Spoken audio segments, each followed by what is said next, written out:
बीड़ा करत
मोर प्रश्न 12 वर्ष पात्र को विवाह बेले सतर झी जते बेले से विवाह होला स्वामी छाड़ी खुड़ता आगे खुड़ता कह स्वामी रो बड़ ताकू भरिला आगे जीव कर्म कथा आसीबनी आगे पुराण माध्यम बताइ गला सरे लेखिलो गुटे से कोन को 12 वर्ष रो पुओ विवाह होला 12 वर्ष रे ताकर पुओ विवाह बेले सतर झी जते बेले सब विवाह होला स्वामी छाड़ी खुड़ता को भरिला राधुता देखे से कहू यार तो ठीक है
ପଣ୍ଡିତ ସମାଜ ମା ମାଉସୀ ମାନଙ୍କୁ ଅନୁରୋଧ କରି କହୁଛି ସମସ୍ତେ ନୀତି ପ୍ରତିଦିନ ଶୁଭ ସକାଳରେ ଗୋଟିଏ ଗୋଟିଏ ତୁଳସୀ ବୃକ୍ଷ ଅର୍ପଣ କରନ୍ତୁ ଏବଂ ସବୁବେଳେ ତୁଳସୀ ମୂଳରେ ଜଳ ଅର୍ପଣ କରନ୍ତୁ।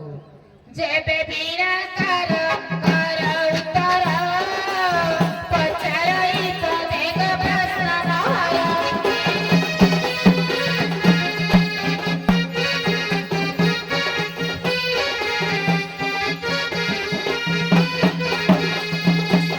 ପୁରୀ ମନ୍ଦିରର ଏକ ଖବର ତେଣୁ ମାଧବ ମନ୍ଦିର ଖବର।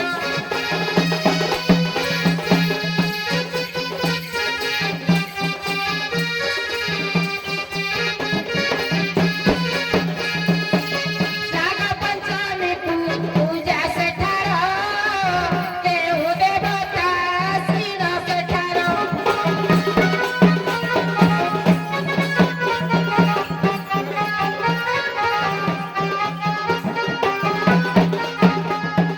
ଆଉ ପୂଜନ୍ତି ତାଙ୍କ ପୟର ଦେବେ ବର ବର ଦେବେ ବର ବର।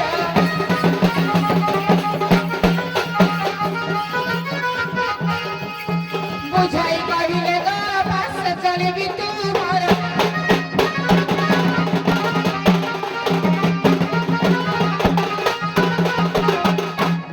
ମୋର ପ୍ରଶ୍ନ ହେଲା ପୁରୀ ମନ୍ଦିରରେ ଯୋଉ ବେଣୁମାଧବ ମନ୍ଦିର ଅଛି ସେଇଠାରେ ନାଗପଞ୍ଚମୀ ପୂଜା ହୁଏ। ନାଗପଞ୍ଚମୀ ଯୋଉ ପୂଜା ହୁଏ ଦେବତା ଜଣେ ଆସି ପୂଜା କରନ୍ତି, ସେ ଦେବତା ଜଣଙ୍କ ନାଁ କଣ?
লাইটটা বন্ধ করে গরম লাগুবি।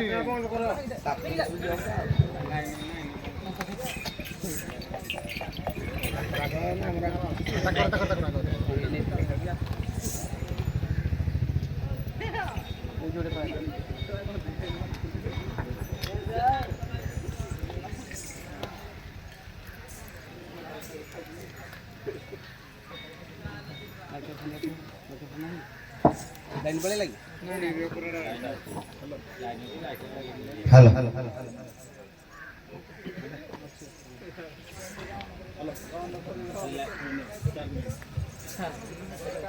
क्या नाम है डाल बस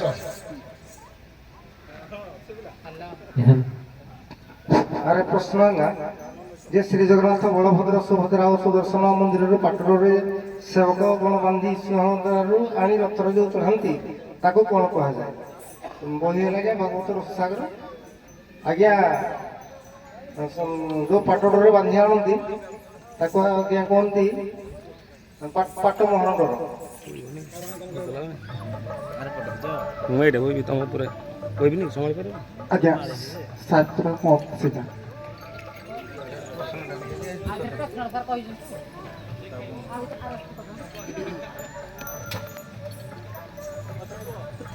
हेलो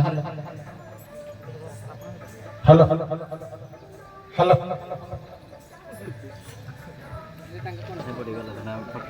ମୋର ବୁଲେଇ ଦେବ ନା ନା ତମେ ହେପଟିକି ଯାଅ ଏଇଟା ରହିଲେ ବୁଲେଇ ଦେବ ନା ନା ହେପଟିକି ନାହିଁ ଆଜ୍ଞା ଆର ପଟିକି ସେ ସେବକ ଅଛନ୍ତି ଚୋନରା ସେବକ ଏଇପଟେ ଏବଂ ସେ ଡୋର ହଉଛି ପାଟ ମହାଦୟ ଡୋର। ତାରମାନେ କ'ଣ କହିବେ ୟାର ଦୂରେ ତମେ ଦେଖିବ ଉତ୍ତରଟା କ'ଣ ଦୂରେ କିନ୍ତୁ ପ୍ରଶ୍ନଟା କ'ଣ ଥିଲା? ଶ୍ରୀ ଜଗନ୍ନାଥ ବଳଭଦ୍ର ସୁଭଦ୍ରା ଓ ସୁଦର୍ଶନଙ୍କୁ ମନ୍ଦିରରୁ ପାଟ ଡୋରରେ ସେବକ ଗଣବାନ୍ଧି ସିଂହ ଦ୍ୱାରକୁ ଆଣି ରଥରେ ଚଢ଼ାନ୍ତି, ତାକୁ କ'ଣ କୁହାଯାଏ? ଭାଗବତ ରସସାଗର। କ'ଣ କହିଲେ?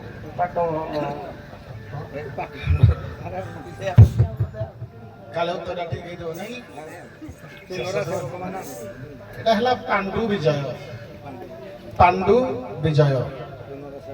আপন মানে জানতে নগমছর বিদায় নিয়ন্তু। ଆଜ୍ଞା যাও।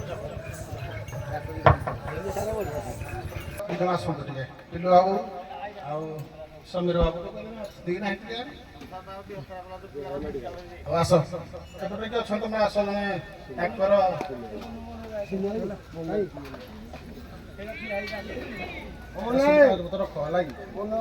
ଅନ୍ତିମ ପର୍ଯ୍ୟାୟ ଫଳାଫଳ ଘୋଷଣା ଯାହା ଅଛି ତମ ମନରେ ଦି ଜଣ ଯାକ କହିଦିଅ।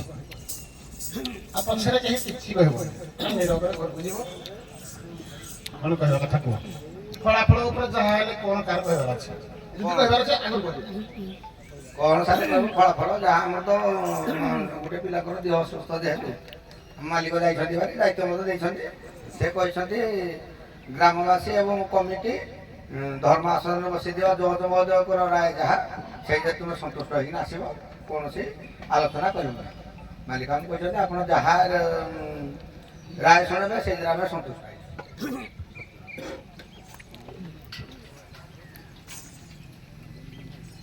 ତ ସାରା ମାର୍କ ଯାହା ଥିଲେ ଅସୁବିଧା ନାହିଁ। ଜଣେ ହାରିବ ଜଣେ ଜିତିବ। ଜିତିବାଟା ତ ବଡ଼ ଜିନିଷ ନୁହେଁ। ଆଜି ଯଦି ଆମେ ହାରିଛୁ କାଲି ଜିତିବୁ।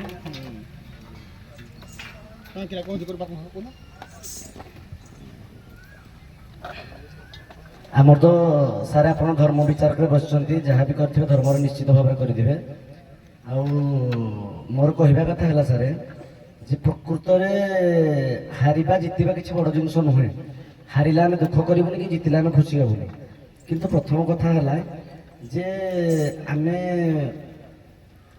ଯାହା ପରିବେଷଣ କରିଥିବୁ, ଯାହା ଆମର ସମାଜ ଶିକ୍ଷା ହଉ କିମ୍ବା ଆମର ଯାହା ଅଛି ଜିନିଷ, ଆମେ ଯାହା ଯେମିତି କେଳା କେଳୁଣି ହଉ କିମ୍ବା ଯୁଗେ ଯୁଗେ ହଉ, ଆମର ରୁଲ୍ ଅନୁସାରେ ଆମେ ଯାହା ଯେମିତି ଯେଉଁ ବେଶରେ ଆସିଛୁ, ବେଶଭୂଷାରେ ବି ମାର୍କ ଅଛି। କିନ୍ତୁ ଆପଣ ହେଇଟା ଯଦି ଏକମତ କରିକି କରିଦେବେ, ଆମେ ଜାଣିବୁ ଯେ ନିଶ୍ଚିତ ଭାବରେ ଆମର ଧର୍ମ ବିଚାର ହେଇଛି। ଆଉ ତ ବିଶେଷ କିଛି କହିବେନି, ନିଶ୍ଚିତ ଭାବରେ ଆପଣ ଧର୍ମ ବିଚାର କରିଦେବେ। ସେଇ ଜିନିଷ ଆମେ ଏତିକି କହି ମୋର ବକ୍ତବ୍ୟ ଶେଷ କରୁଛି।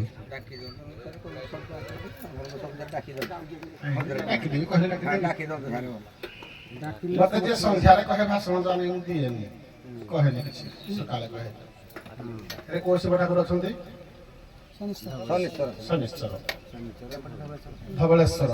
କିନ୍ତୁ ରାଧାକୃଷ୍ଣ କମିଟିର କର୍ମକର୍ତ୍ତା ଭାଇମାନେ କରୁଛନ୍ତି ନାଚ।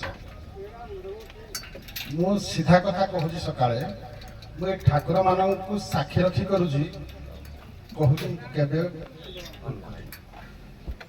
କିନ୍ତୁ ହାରିବା ମାନଙ୍କର ଟିକେ ନିଶ୍ଚିନ୍ତ ପ୍ରତିକ୍ରିୟା ରହିବ। ଏଇଟା ଏମିତି କରିଦେଲେ, ଏମିତି କରିଦେଲେ। ମୋର ଯଦି ଏ ଯୋଉ 3 ଦିନ ଟୁର୍ଣ୍ଣାମେଣ୍ଟ ହଉଛି, ଯଦି ମୋର ଆଜି ଫଳାଫଳଟା ଖରାପ ହବ, ମୁଁ କମିଟି ବନ୍ଧୁ ମାନଙ୍କୁ କହି ମତେ ଆଉ ଡାକିବି ନାହିଁ।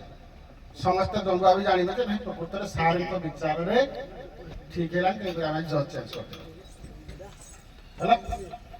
ଯଦି ଦର୍ଶକ ସନ୍ତୁଷ୍ଟ, କମିଟି ସନ୍ତୁଷ୍ଟ, ତାହେଲେ ମତେ ଆଜି ଫୋନ୍ ଡାକିବେ ଯେ ନାଇଁ ସାର୍ ଯାହା ରେଜଲ୍ଟ ହେଇଛି ଭଲ ହେଇଛି ହେଲା।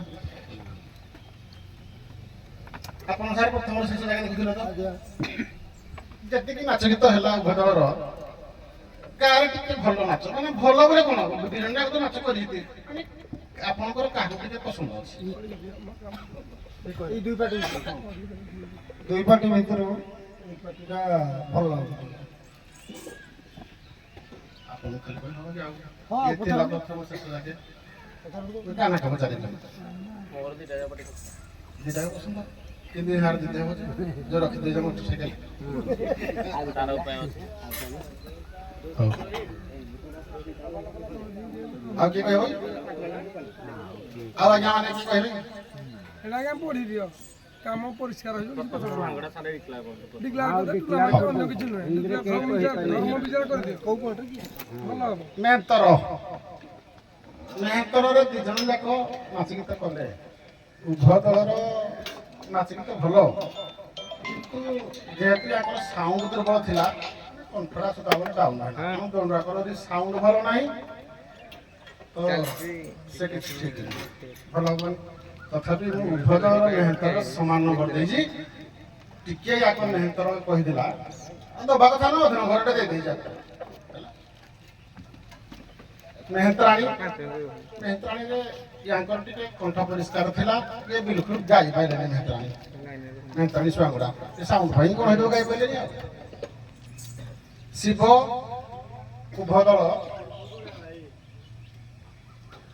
ସମାନ ପାର୍ବତୀ ବି ସମାନ ତମେ ଏଇ ହିସାବ କରିଥାଅ ବାବାଜୀ ବି ସମାନ ସଖୀରେ ପିଲାଗୁଡ଼ିକ ଟିକେ ନାଚର ମାନେ ୟାଙ୍କ ସାଙ୍ଗେ ଟିକେ ମେଳ ଖାଉନଥିଲା କିଏ ୟାର ନାଚୁଥିଲା କିଏ ୟାର ନାଚୁଥିଲା ୟାଙ୍କର ନାଚ ଗୀତ ନାଚଟା ଟିକେ ଭଲ ଗୀତ ନହେଲେ ପ୍ରାୟ ଉଭୟ ଦଳ ସମାନ ନାବିକ ଦି ଜଣ ଯାକ ବହୁତ ବଢ଼ିଆ ଅଭିନୟ କରିଛନ୍ତି ସେମାନେ ବି ସମାନ ଶବର ସବୁରୁ ଉଭୟ ବି ସମାନ ଯୋଗିଆଣୀ ଯୋଗୀ ଦି ଜଣ ଯାକର ଅଭିନୟ ଭଲ ପ୍ରଶ୍ନ ଉତ୍ତରରେ ଇଏ ଯାହା କହିଲେ ଇଏ ବି ତାହା କହିଲେ ଅଧ ନମ୍ବର ଦିଆହେଇଛି ତାପରେ ଆସିଲା କେଳା ସାର୍ ଯେତେବେଳେ ଯୁଗିରେ ତାଙ୍କର କୋଶ୍ଚିନ୍ଟା ହେଇସାରିଲା ତାପରେ ଆମ ପାଳି ପଡ଼ିଲା ଆମେ କହିଲୁ ତାପରେ ବି ସାର୍ ସେକେଣ୍ଡ ଟାଇମ୍ ସେ କହିବାଟା ଉତ୍ତରଟା ନାଇଁ ଶୁଣଟା ଯୋଗିଆଣୀ ମାନଙ୍କର ଥିଲା ପ୍ରଶ୍ନ ଯେହେତୁ ତମେ ଯୋଗିଆଟା ନେଇକି କହିଲ ତମେ ଆଗ କହିଲ ମାନେ ପଛ ଆଡ଼େ କହିବ ନାଇଁ ସାର୍ ଦେଖନ୍ତୁ ଆପଣ ଯୁଗିଆଣୀକି ପଚାରିଲେ ସେ ବି କହିଲା ଯେ ସେ ପ୍ରଥମେ କହିଲା ଯେ କାର୍ତ୍ତିକ ମାସ ତାପରେ ମୋତେ ଆପଣ ପଚାରିଲେ ଯେ ଆପଣ କ'ଣ କହିବେ କି ମୋର କହିଲେ ହଁ ସାର୍ ତେଣୁକରି ଶୁଣ ତମେ ଯେହେତୁ ଯୋଗିରେ ଆଗ କହିଲ କିଏ କହିବନି ସାର୍ ମୁଁ ତ ଆଗ କହିଲି ମୁଁ କହିବା ପଛ ଆଡ଼କୁ ଜାଣିନି ଆମକୁ ସାର୍ କୋଶ୍ଚିନ୍ଟା ଦେଇଥିଲେ ମୋ କୋଶ୍ଚିନ୍ ତାଙ୍କର ଯୁଗି ଆମର ଅଲଗା ଥିଲା ତମେ ଦି ଜଣ ଯାକ ଯୋଗିରେ କେହି ଉତ୍ତର କହିନ ଯେହେତୁ ଯୋଗାଣୀ ମାନଙ୍କର ଗୋଟେ ପ୍ରଶ୍ନ ଥିଲା ତାଙ୍କୁ ସେମାନେ କହିଛନ୍ତି ତମେ କହିଲ ତେଣୁକରି ତମେ କହିଲ ମାନେ ନିଶ୍ଚିତ କହିବ ହେଲା ତାପରେ ଆସିଲା କେଳା ସାର୍ ତାଙ୍କ ଯୁଗିଆଣୀ ପ୍ରଥମ ଥିଲା ନା ତାଙ୍କ ଯୁଗିଆଣୀ ପ୍ରଥମ ଥିଲା ସେ ଭୁଲ କହିଲେ ତ କହିପାରିଲେନି ନା ତମର ଯୋଗୀ ଆଗ ଥିଲା ନା ଯୋଗୀଟା ସାର୍ ଆମର ଥିଲା ସିନା ଆଗ କିନ୍ତୁ ଯୋଗିଆଣୀ ଯେହେତୁ କହିପାରିଲେନି ଯୋଗୀ ମାନେ ତମକୁ ଆଗ ପଚରା ହେଲା ଯଦି ଆଗ ପଚାରିଲା ପୁଣି ପଛ ଆଡ଼େ କହିବନି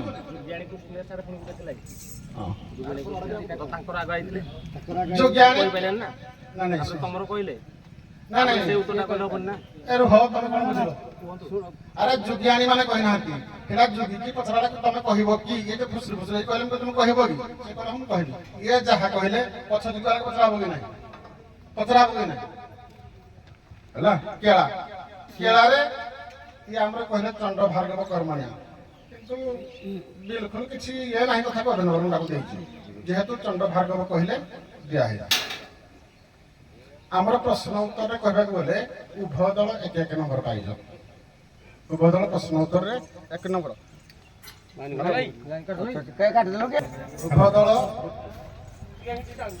ପ୍ରଶ୍ନ ଉତ୍ତର ସମାନ କିନ୍ତୁ ପ୍ରଶ୍ନ ଉତ୍ତର କେହି ପାଇବା ଯୋଗ୍ୟ ମୁଁ ପରିଷ୍କାର କହୁଛି ଏଇ ଯୋଉ ଭଳିଆ ଉତ୍ତର ଦେଇଛି ଉତ୍ତର କ'ଣ ଝିଅ ଦେବା କଥା କି ଦେବା କଥା ନୁହେଁ ଉଭୟ ଦଳ କାହାକୁ ଦେବା କଥା ନୁହେଁ ପ୍ରକୃତରେ ସମାଜ ଉପରେ ଦେଖିଲେ କି ଆମର ପ୍ଲସ୍ ପଏଣ୍ଟ ଅଛି ସାର୍ ସମାଜ ଉପରେ ମଧ୍ୟ ପ୍ଲସ୍ ପଏଣ୍ଟ ଅଛି ଯେ କିନ୍ତୁ ମୋ କହିବା କଥା ହେଲା ସାର୍ ଯଦି ଆମ ସମାଜକୁ ଶିକ୍ଷା ଦିଆହୁଏ ସାର୍ କେତେଟା ଜାଗାରେ ସେ ସମାଜକୁ ଶିକ୍ଷା ଦେଲେ ଆପଣ ପ୍ରଥମ ଡିକ୍ଲେୟାର କଲେ ଯେ ସମାଜକୁ ଯିଏ ଶିକ୍ଷା ଦେବ ସେ ଗୋଟେ ପଏଣ୍ଟ ପାଇବ କିନ୍ତୁ ସମାଜକୁ ସେ 4ଟା ଜାଗାରେ ଟୁକୁଆ ହେଲା ନାରୀକର ଦେଲାନି ଟୁକୁଆ ହେଲା ଯୁଗିରେ ଦେଲାନି ତାହେଲେ ସେମାନେ ମାନେ କେଉଁ ସମାଜଟା ମୁଁ ତ ସଖୀ ଦେଖିଲି ତାଙ୍କ ଭିଡ଼ିଓ ବି ଦେଖିବେ ସଖୀର ତାଙ୍କର ଉଲ୍ଟା ପାଲ୍ଟା ଇଆଡ଼େ ନାଚୁଥିଲେ ଇଆଡ଼େ ନାଚୁଥିଲେ ପଛ ସଖୀ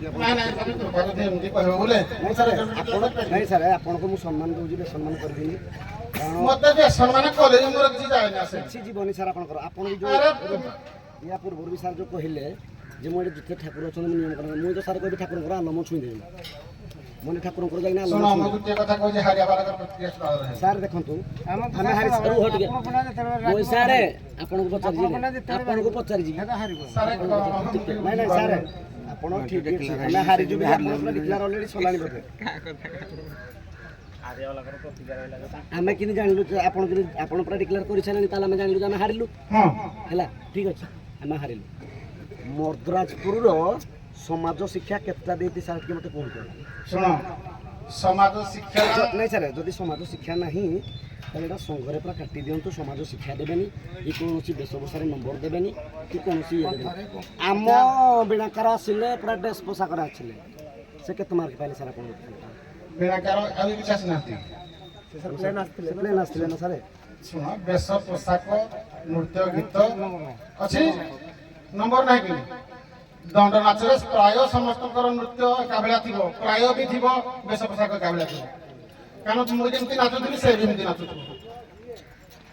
ଯଦି କିଏ ଗୋଟେ ଉତ୍ତର କହିଦେଲେ ତାର ଆମର ସାର୍ କେଲୁଣି ଯେଉଁ କୁକୁଡ଼ା ଫୁଡ଼ା ଧରି କିଛି ନାହିଁ ନମ୍ବର ମାନେ ଶୁଣ ସାର୍ ଆଉ ଗୋଟେ ପତ୍ରସରା କୋଶ୍ଚିନ୍ଟା ଯଦି ଚେଞ୍ଜ କଲେ ଯେତେବେଳେ ଜୁବିରେ ପଚାରିଲେ ଜୁବି ଆଣିବାରେ ସେ ଯେଉଁ କହିଲେ ସେଟା ସାର୍ ଚେଞ୍ଜ କରିଦେଲେ ଶୁଣ ନା ନାହିଁ ଏଟା କଣ ମୁଁ ଚେଞ୍ଜ କରିପାରୁ ନାହିଁ। ଜଣଙ୍କର ପାସ୍ ହେଲା ପରେ ସେଇଟା ଉତ୍ତରଟା କହୁଛି। ସେ ପାସ୍ କଲା ପରେ ଉତ୍ତରଟା କହିନାହାନ୍ତି। ଉତ୍ତର କହିନାହାନ୍ତି ଶ୍ୟାମଳାଚଳ କହିଲେ ସେ ଭୁଲ କହିଲେ ନା ନା ନା ସେ ଆଉ ଗୋଟେ କହିଥିଲେ।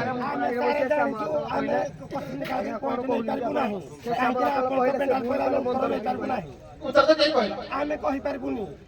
ଆମ ନାଚ ଗୀତ କଣ୍ଠ ଆମର ସବୁ ଖରାପ କାହିଁକି ନା ଆପଣଙ୍କ ପେଣ୍ଡାଲ ପଇଲା ଆମର ସାର୍ ଏଟା ପ୍ରଥମରୁ ଯାଇ ଏଇଟା ଆମେ ବି ସାରା ଶୁଣିଛୁ।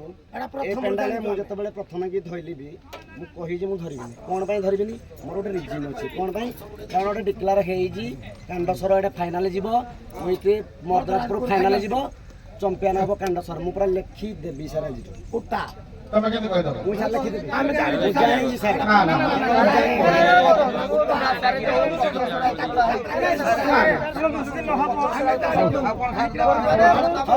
ସାର୍ ଆଉ ଏତେ ଆର୍ଗୁମେଣ୍ଟ ନାହିଁ।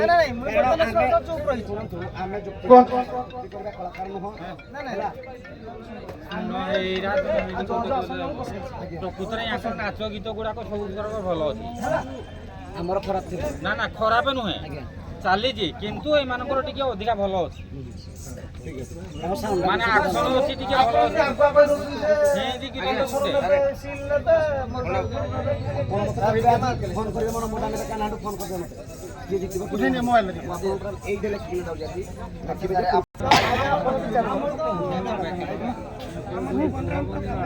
ମାନେ ଦର୍ଶକଙ୍କର ଆଖିରେ ଯୋଉଟା ଠିକ ଠିକ ଆମର ଆଜିର ବିଜେତା ହେଲେ ଇଏ ରଖିଛନ୍ତି 91 ନମ୍ବର, ଆମର ସେଇଟା 90 ହେଲା। କିନ୍ତୁ ଆଜି କମିଟିର ଭାଇମାନେ ନାଚ କରିବାକୁ 8:30 କାହିଁକି ନା 8:30 ନାଚ କରିବେ।